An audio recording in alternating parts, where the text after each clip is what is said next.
All right, so thank you. We are now recording. And as I had framed a little bit earlier, we're going to talk about, from my perspective, in response to all this complexity, okay, we've been doing all these marvelous readings on complexity. Well, what's next? And an action researcher or design thinker, the action researcher responds collaborative action. That's what's next. And so these slides are a way of bringing that alive for me in my inquiries, but it touches in on, and I hope it helps you understand more, the developmental paradigm, because that's the piece that I'm picking out of the readings for this time, this period, particularly so the Kegan work and the Belenky work, kind of bringing that together, will come to issues of race and gender, but my example will be mostly a true example from the arena of gender. I'm going to mute you, Terry, and I'd invite us all to be careful about and what we see on video, you see. So just monitoring our impact in the collective space. So development matters. That's basically the claim of Kegan. And so to get a feel for what that might mean, just remember back when we were kids, right? Our earliest energies tended to be all about me, because we have smaller brains when we're younger, and then as we grew, part of it is our training in society. As we grew, a lot then came to be about fitting in with the crowd. These are kind of the earliest developmental stages, bringing us to what Piaget calls formal operations, which in a way is what formal schooling is all about. So then comes along people like Kegan. He's not the only one by any means, but Kegan, Bob Kegan, I mentioned him because he's the one we've been reading. Kegan says maturing doesn't always, but it can continue after adolescence, so after the age of 18, 20, and different and actually much richer developmental stages show up. And these are a mix of ego development, cognitive development, all different things that are kind of captured in this notion of stage of development.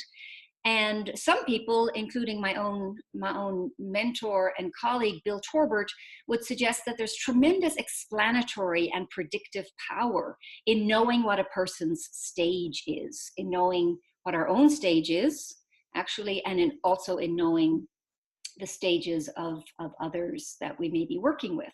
So that's the basic idea here. So, for example, I'm just comparing the images, hoping to transfer, telescope a lot of information just through images. So from this early, it's all about me. As we get older and in our work, we're supporting the growth of others. I mean, for example, I think in Dawn's way of working with the section, as I read her lovely comments on how people post, it's very much supporting the growth of others. That is not something a 10-year-old is even capable of, because they're too oriented to themselves. So I'm hoping that the point is made, right? That there's literally different developmental moments that can, but don't always happen. Not everybody goes around supporting the growth of others, right? And part of that maturing is releasing the self from its old boundaries. Part of that is through learning, and some of that can be through psychotherapy, new relationships, all sorts of reasons and ways in which we mature. Coming to know our own shadow is a major part of that, and integrating masculine and feminine is a major part of that. And I think that the feminine tends to be underplayed in our educational systems. And by feminine, just to be clear, I don't mean women's way of knowing. What I mean is a more feminine way of knowing, which really connects, I think, to this intuitive mind. The reason I, as an action researcher, am so interested in the so-called feminine is because it picks up issues like collaboration. It picks up issues of practicality. It picks up issues of emotion. It picks up issues of subjective state.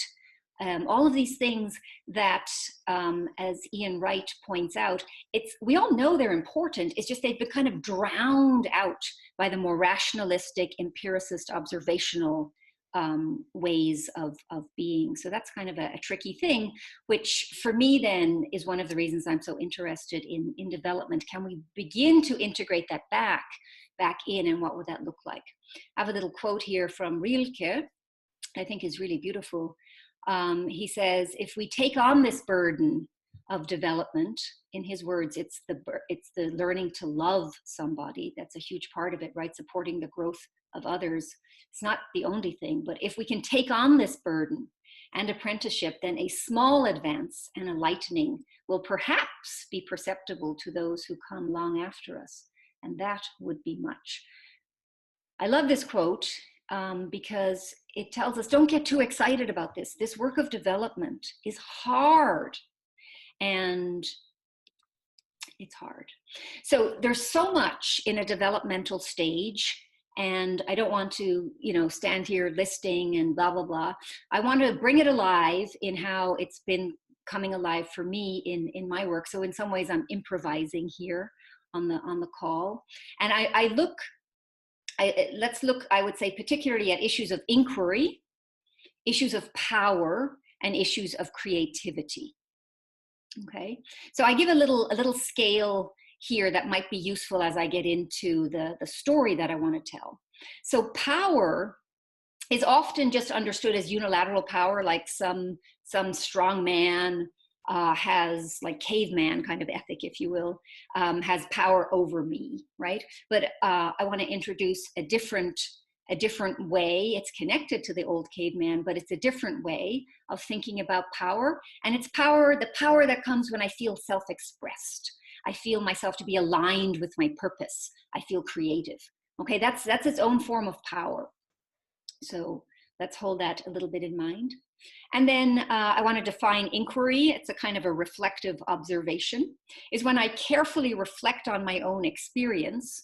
I ask questions about my experience. I might write about it. I try on different perspectives and explanations. That's a lot of what we encourage you to do on Canvas, by the way, which is why we're in trio groups, in smaller groups, to really hopefully be able to get into that more. And then co-creativity, feeling movement towards harmonious unification. For example, I feel patient and kind. So I'm operationalizing these terms that might otherwise be just, they're big terms.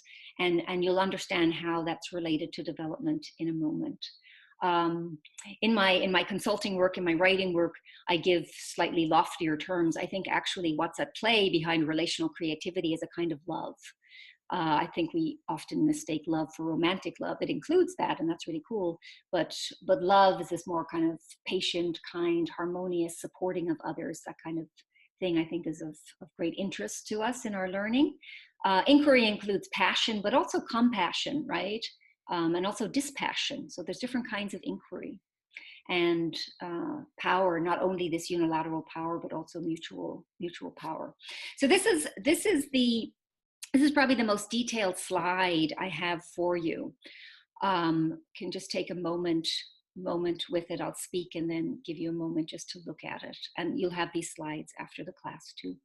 These are the terms that William Torbert gives to the stages of development. Why don't I use Kegan's? Nah, I really like Bill's. Plus I've been working with them for 20 years. They're more or less the same thing. Bill's are derived from the work of Jane Lovinger, and they were expanded upon by Suzanne Cook-Reuter. So very empirically grounded, lots of, I think the N is up around 10,000 at this point. So lots of tests of development done with about 10,000 people, and beginning to see where people cluster in terms of their development. So the earliest action logic that can be tested for, Torbert calls it opportunist. I think it's a great term. It gives you that feel. Power at the opportunist level is that caveman power. It's coercive power. Then as we become a little bit more socialized, so opportunist is all of us when we're very young. We become a little bit more socialized. We begin to learn how to work with others. We move into diplomat stage. And power there, we're a little bit more charming because we have to get what we want from more powerful adults. And then we move into expert stage. Piaget calls formal operations. That's where we're very concerned with what's right and what's wrong. What's the right answer? My daughter is a teenager, very bright kid. And that's pretty much the action logic that she's at right now. And most of her friends, I would say, in high school. They're all about what's the right answer. They care about big issues, but fundamentally, if you look at the pattern of thought, it's really about what's right, what's wrong. And how do I make that test? A majority of our population today resides at expert or diplomat levels, 80%. So one of the inquiries that I bring to development, is it possible to scaffold, is the term, scaffold people above that?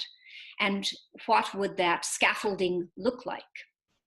Well, first of all, it begins to look like achiever. So where expert mind begins to grow, action logic is Torbert's term, begins to grow, is when it's confronted with, there really isn't just one answer, is there? So it's confronted more with the postmodern reality of life. A lot of our readings confront us with that in the class, don't they? So we move into more achiever mode. And then I think I'll end with redefining. Redefining is kind of a center of gravity, which is kind of postmodernist.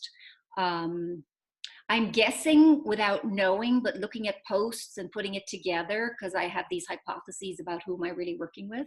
The center of gravity in our section is at redefining.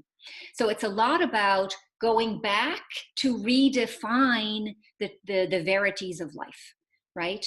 And what does that look like in terms of power? It looks like using our power to envision something different. It's not just about being productive anymore. It's also about envisioning. Love there becomes a more creative love. And we see lots of Terry's creativities in artistic ways, and so on and so on. So it's a lot about redefining the very ground of what we're working with. I'm going to pause there for a moment. I will leave the slide there and invite, if you have questions, I will bring this alive, I promise, in an illustration in a moment. But if you have like a question for clarity, like, huh? Now would be a time, maybe just put that in the chat. Maybe I'll take off the screen for now. And or I'm totally gung-ho on going forward, and I suspect any questions you might have will become more clear through the story that I'm about to give for clarity. But if you're stumbling with something, I would love to try to speak to that now. Thank you for your confidence that we're actually getting somewhere, maybe, huh? Belenky's ways, women's ways of knowing. As I say, my mentor in this work has been Bill Torbert, and Belenky's ways of knowing, they give us 5. It's based on work only with women, and that's what makes it so fascinating, I think. And so when I first read it in a context of understanding sexual harassment, this was just prior to Me Too. So seeing the Me Too movement has just been so intriguing to me. A lot of the things we're struck by is how silent women can be when they experience predation. This is also true of children. I grew up in Ireland, and the whole pedophilia stuff in the Catholic Church. The amount of silence, suppression and repression, and what a huge stage that is. And so I said to Bill, how do you make sense of the women's ways of knowing stages, given that we truly do believe that these stages seem to be fairly universal that you're giving voice to? Like, how do you make sense of that? I think there's something really problematic here if our way of understanding development does not also make space for women. And so he gave a fairly simple answer that I think is very, very useful to me anyway. That the women's ways of knowing speak to and bring alive the so-called underdog experience of the different developmental stages. So let's just take the opportunist. So opportunist is really the more overdog, right? It's the caveman. It's literally the caveman. Well, I ask, what's the cave woman up to? So possibly her experience was much more silent. I'm speaking metaphorically, much more silent. What is that? Well, that's called in the psychoanalytic stages, that's called self-protection. It's a protective kind of silence where a victim essentially of external authority doesn't have a whole lot of choice except to be silent. Okay, and then we begin to line up. So the opportunist stage is really very different for women. It's a much more silent and self-protective stage. That's really the big difference. The rest is more or less the same. Received knowledge is pretty much diplomat. Subjective, what they call subjective knowledge, truth and knowledge, and then procedural knowledge, very close to issues of expert knowledge and achiever knowledge. So this mindset that is really center of gravity in high schools. And then constructed knowledge, I think that's what's at play in a place like CIIS, that's what's at play on Canvas. We're constructing and reconstructing ourselves, we're knowing ourselves as knowers. All right, Hilary, bring it alive. What the hell are you talking about? So here's the example. And this is, I mentioned, I think earlier on, I wrote a book a few years ago with my mentor, Bill Torbert, about an experience of sexual harassment that I had with him.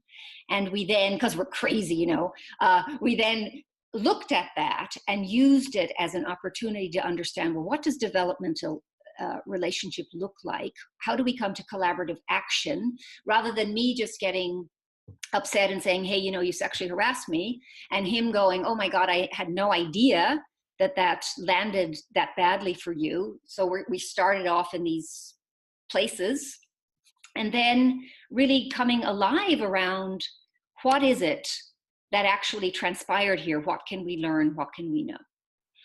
So I go back to looking at this experience through the lens of power, love, and inquiry. Remember those things that we talked about a little earlier. So the quick story is this. It's how the book, it doesn't quite open in this way, but it's more or less what the book wants to be about. So one day I'm visiting him in his office. I'm his research assistant. And again, I felt awkward. Again, I said nothing. Ta-da, silence.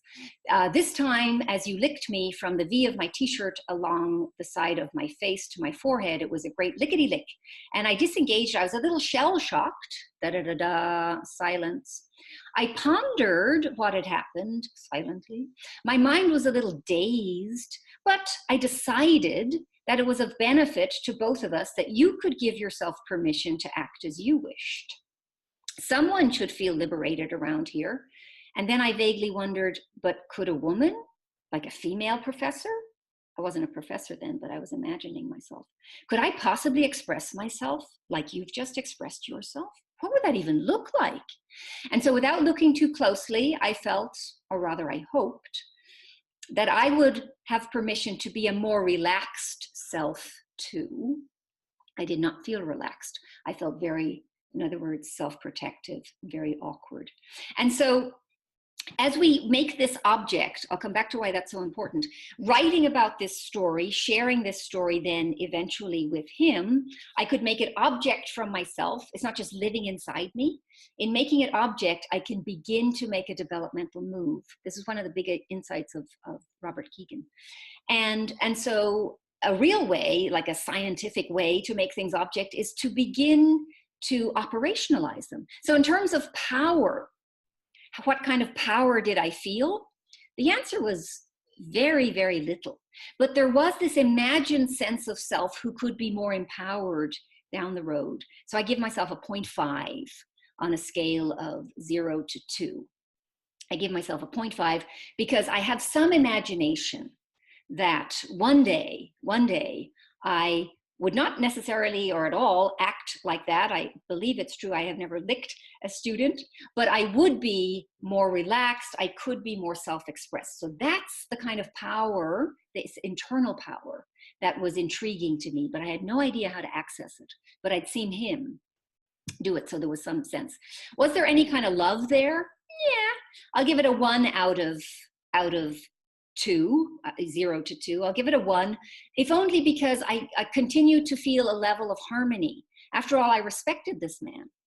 He has remained a mentor to me over 20 years. We actually then end up writing a book about it. So I knew that this man had capacity, but I certainly kept silent. I didn't want to get him in trouble. So I took in all that trouble into myself. The big thing that was missing, and that's why I think these 3 words are interesting. The big thing that was missing is that my inquiry was entirely suppressed. I didn't really allow it to become object to me until years later. And when it became object, I then was able to talk with myself about it primarily, hence my interest in subjective states as we started, and then also invite him to talk about his experience. So I want to call this, I'm going to end up giving you 3 developmental stages, because if we look at the 9 stages, they can actually be put into 3 stages. One is dependence. This was a dependent moment, and I call this falling into the relational crocodile hole, because there's very little power, there's very little love, and there's very little inquiry. Okay? Why is that? Because what's really showing up is this protective action logic, which is the other side of what Torbert calls opportunist. So the action logic, which we have always as children, as we develop, we may find even as adults, we fall back into that. And hence this kind of silent way of knowing that many women have, many minorities have, because we do have to operate inside a much more majority-oriented language. The second stage is more independent. That's when I make it a little bit more object, what's going on, and I often become quite angry. So there's a lot of separation there. That is a good thing developmentally because I'm differentiating. Okay, we're no longer one big muddle where I'm taking care of you, enmeshed, if you will. We're differentiating. This is the expert mind. Expert mind differentiates from reality. It's distance, empiricist, it's rational, it's all those things, right? It's this stepping back to differentiate. And as I said, that is pretty much still the center of gravity that education educates us to. But what could possibly come next? What could come next is, yeah, there's always going to be problems, but I can be awake to them. I can be awake to my subjective state. I can be awake to the other person's got a whole big story going on for themselves. What is that story? Right? And when it's safe enough to inquire, I'm not suggesting by any means that people who've been victimized, especially by violence, jump into inquiry. I'm not at all saying that, right?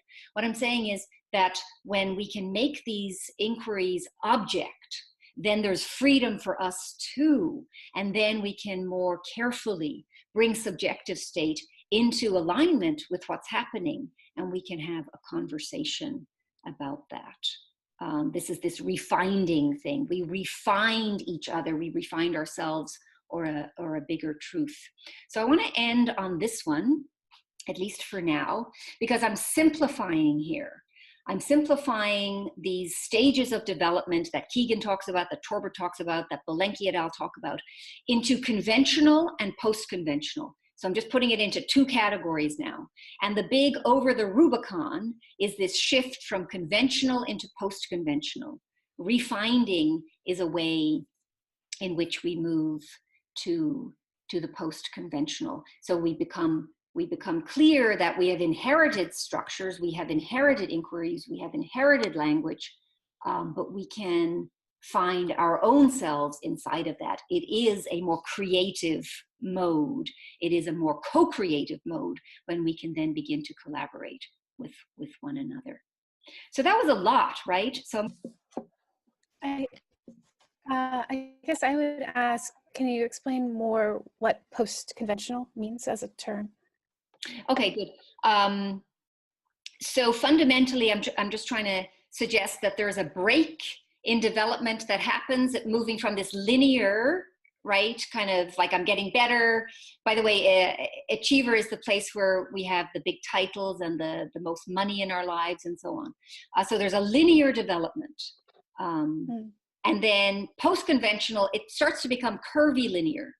That means that as we begin to question authority, to use that good old term, questioning authority, we are no longer quite so in tune with normal social values. We have begun to question our own. So you could say unconventional, but there's lots of ways of being unconventional. It's kind of post-conventional in the sense that it's actually a more developed stance, because I can see, make object conventions to myself and begin to choose. Some of them I may bring back to myself, but I'm bringing them back. So that's the post-conventional move.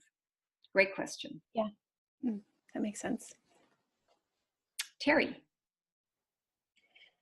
I've been addressing this in my papers.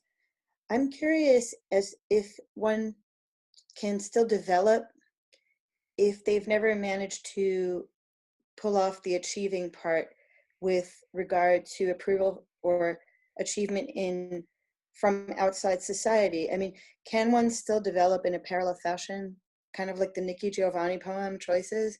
I mean, it seems like she's still developing even without the approval or recognition of the outside world.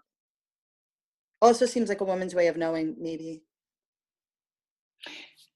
There's so much in this question. Let me just say, Sorry.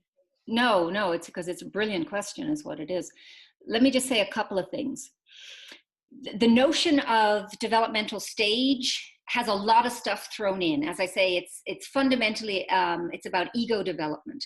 And ego is not just cognition, it's not just this, it's not just that, it's many, many, many things in there, right?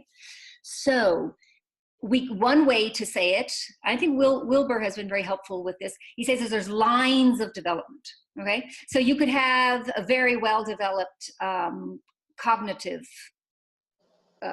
way of being in the world, but there's an underdeveloped sense of meeting, meeting the grade. Then the question simply becomes, and this feels almost like a therapeutic question, then the question becomes is it that I want to meet the grade and I'm not able to? So the achiever piece is really not being developed? Or is there some post-conventional piece going on here where I'm truly questioning what I should be trying to do, what achievement is? And a quick example comes to mind. Just I'm thinking of, wasn't it? It was either Picasso or Salvador Dali. I think it was Salvador Dali. So Dali, even when he was a kid, he used to make these dreamlike spaces and whatever. And he really wanted to go to the Prado school to be formally schooled in art. And they said, dude, we're not letting you in. I bet they didn't say dude. They probably said, senor, we are not letting you in. Because, you draw like an idiot. And so what he did was he went home and supposedly, as I've read the story, he drew perfectly realistic pictures, but in miniature, almost like to piss them off. It's not only can I do it, I can really do it, but I'm choosing not to do it. That is a different, so the development is very much there, but he's already in post-conventional. So long story short, the official answer is stages are linear. They become non-linear after post-conventional, but they're linear in the sense that you cannot jump from expert to redefining. You kind of have to go through that stage, but there's lines in those stages. What is it that we're actually going through? I hope that's the best answer I can give you based on my years of looking. Thank you. And you can tell it's a very rich question, right? Because who gets to make the rules and so on. And I think you're totally right. That's why women's ways of knowing is so important. That's really why I wanted to bring it today. All right. May I put us into breakout groups, or is there anything else that wants to be asked before we do that?